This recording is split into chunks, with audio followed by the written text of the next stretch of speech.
Harmeet. Good to see you, and good to see you in person. I was thinking back before this interview. I have not actually met you in person. I've talked to you from my kitchen for the past 2.5 years. You know, time flies, Brian. It's great to be here in person.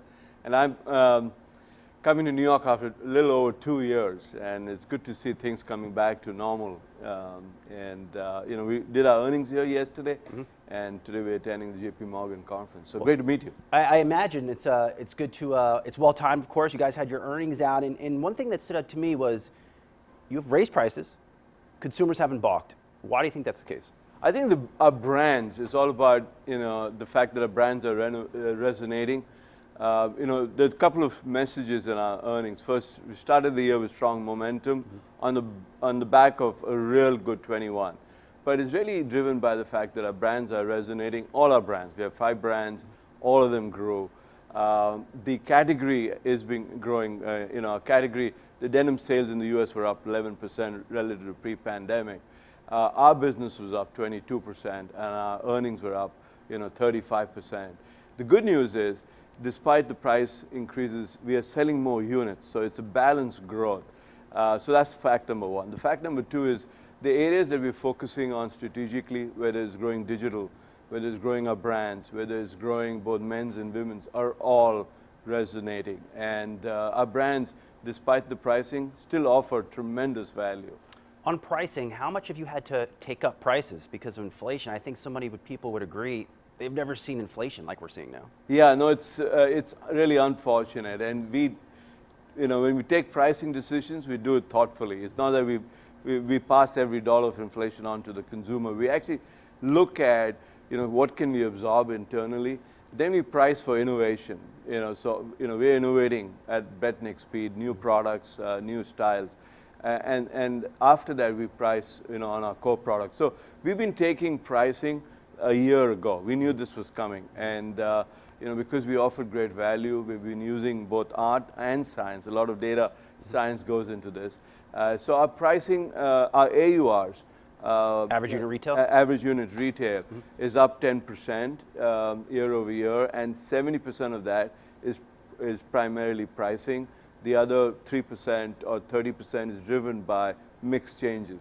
And it is sticking because, you know, it's being resonated, it's been driven by the fact that our consumer demand is also up, given that our units are growing. And so as we think forward, we'll probably take a little bit more pricing, but do it thoughtfully and ensure that the consumer continues to get tremendous value. Where have you seen the most inflation?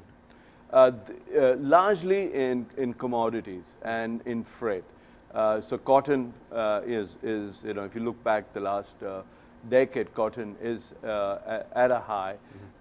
And so we're pricing for that after ensuring we're able to absorb what we can.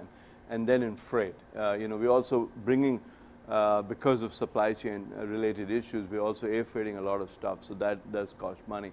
So things like that. We're also seeing some inflation in wages. Where we're trying to offset is because we've been building a lot of stores even during the pandemic. We've been negotiating hard with our landlords, and we're getting rent, you know, reductions, which kind of offset some of the inflation. And we're looking at what we can do, driven by volume and scale, to leverage our scale and ensure that we can drive prices down. You've seen a lot of cycles in your time doing the CFO thing. The CFO of Hyatt at one time, CFO of Pizza Hut US, now the CFO of Levi's for some time. Is there anything you see in the data that would concern you about the state of the consumer? There's a lot of recession talk right now, but anything that you see that says we need to be more mindful of what's going on out there? Yeah, no, we're mining data on a daily basis. We're talking to economists on a regular basis.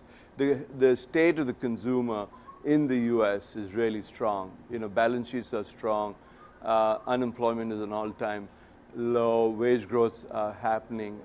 But we're mindful of the lower end consumer. And so when we look at the data, we look at, you know, are people, you know, what are the saving rates? Are people dipping into the saving rates? We look at credit card data on a weekly basis. And so far, you know, the signs are all good. But, you know, this is something that, you know, we are not taking lightly, especially as we price and ensure we still offer value. I'd say, you know, gasoline prices are high. but people are driving less. So I think, just because people tend to work like you and I, we tend to work from home, a couple of times a week, etc. But we are mindful of what's happening out there. The other thing we look at is demand signal from our, wholesale retailers. Is future demand and future order books slowing down, or are the cancellations? And so far, we're not seeing it. No cancellations for orders. Yeah, I mean, so far, we're not seeing it here. We're not seeing it in Europe. And so, that gives us confidence. And that's where we reaffirmed guidance, for the year, where we said we'll grow 11 to 13% for the year and deliver an EPS of $1.50 to $1.56. Levi's was early in closing its stores in Russia. When did these stores open again? We're looking at the situation on a daily basis. As you know, rules and regulations are evolving, and we want to make sure we do right by our employees in Russia, and we also do right with the rules and regulations, stay compliant. So we're looking at it daily. Our hearts and minds go out to the people impacted by the unfortunate war in Ukraine. We have stores in Ukraine. We have employees in Ukraine.